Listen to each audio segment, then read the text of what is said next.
Japan एक ऐसा देश जो हमेशा से ही तकनीकी के क्षेत्र में आगे रहा है, अनुशासन और विकास जिस देश का प्रतीक रहा है। आज वो देश फिर एक बार नया इतिहास लिखने जा रहा है। सियासत के मंच पर जहां दशकों तक मर्दों का बोलबाला रहा है, जहां पुरुष की प्रधानता ही सर्वोपरि माना गया है, अब कदम रखा है एक ऐसी महिला ने जिसने सियासत में हलचल मचा दिया है। जी हाँ, जापान को अपनी पहली महिला प्रधानमंत्री साने तकाइची मिल गई है। जापान के संसद में बीते मंगलवार को कट्टरपंथी तकाइची को देश की प्रधानमंत्री के रूप में चुना गया है। प्रधानमंत्री बनते ही साने तकाइची ने एक ऐसा फॉर्मूला ठोक दिया है जिससे उनके दुश्मन ही नहीं बल्कि दोस्त भी चकरा गए हैं, और उस फॉर्मूले का नाम है W3 फॉर्मूला। और अब ये फॉर्मूला पूरे एशिया का सिस्टम हिलाने वाला है। जाहिर है कि W1 फॉर्मूला यानी कि वर्क माना गया है। W2 फॉर्मूले को वॉरफेयर मतलब युद्ध की तैयारी से जोड़ा जाता है, और इसी कड़ी में W3 फॉर्मूला का मतलब होता है हथियार और विश्व की साझेदारी। तकाइची का कहना है कि जापान को अब सिर्फ एक टेक्नो इकोनॉमिक्स नेशन नहीं बल्कि डिफेंस के क्षेत्र में टेक्नो सुपर पावर बनना चाहिए। उन्होंने साफ तौर पर कहा है कि देश को आगे बढ़ाना है तो 3 शब्द याद रखने होंगे, वर्क, वर्क और सीधा वर्क।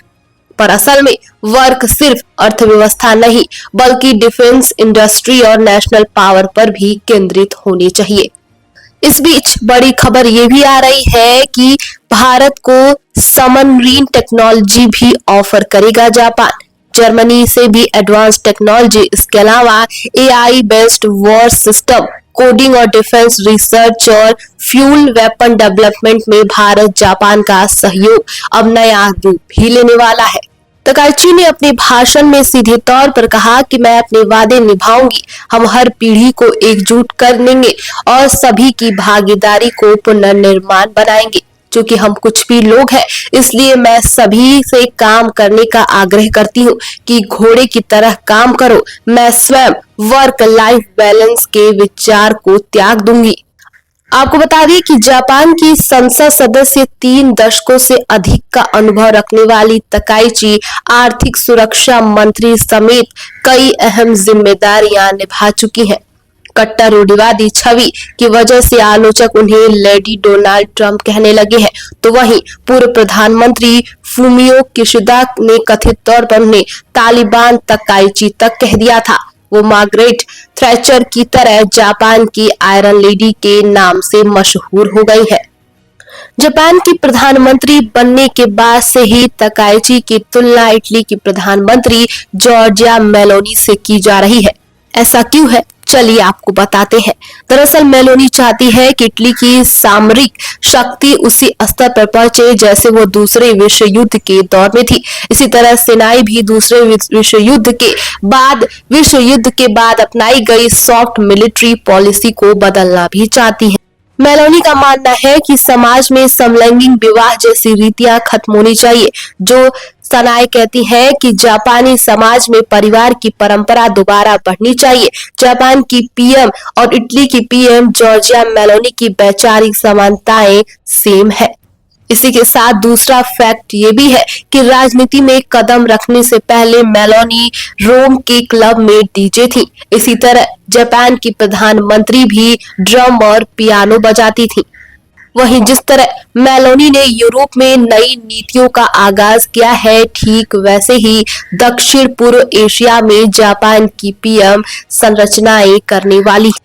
बाइक और कार को लेकर दीवानगी, विचारों में अडिगपन और नीतियों में राष्ट्रवादी तकाइची ने सिर्फ राजनीति नहीं बदली, उन्होंने जापान की सोच को नया रास्ता भी दिखाया है। तकाइची लंबे समय से जापान फर्स्ट के एजेंडे को आगे बढ़ा रही थी। उनका मानना है कि जापान को अपनी ताकत खुद बनना होगा, किसी पर निर्भर रहने की जरूरत नहीं है। जापान की प्रधानमंत्री को लेकर एक फैक्ट ये भी है कि तकाइची पूर्व ब्रिटिश प्रधानमंत्री मार्गरेट थैचर की बहुत बड़ी प्रशंसक रही है और उनके काम करने का अंदाज भी उनसे काफी मिलता जुलता है। उन्होंने पहला चुनाव जीतने के बाद से कई वरिष्ठ पदों पर काम किया है, जिनमें आंतरिक मामलों और आर्थिक सुरक्षा पद भी शामिल है। इसके अलावा उन्हें जापान के पूर्व प्रधानमंत्री शिंजो आबे की करीबी भी माना जाता है। साने तकाइची 64 साल की हैं। वो काफी लंबे समय से एलडीपी के दक्षिणपंथी धड़े से जुड़ी रही हैं। अब तकाइची ने दक्षिणपंथी जापान इनोवेशन पार्टी के साथ एलडीपी का गठबंधन भी करवाया है। यही गठबंधन उन्हें प्रधानमंत्री बनने की राह खोल रहा है। मीडिया रिपोर्ट्स की माने तो जापान के संसद के निचले सदन से साने तकाइची को 237 वोट मिले, जो 465 सीटों वाले सदन में बहुमत से अधिक है।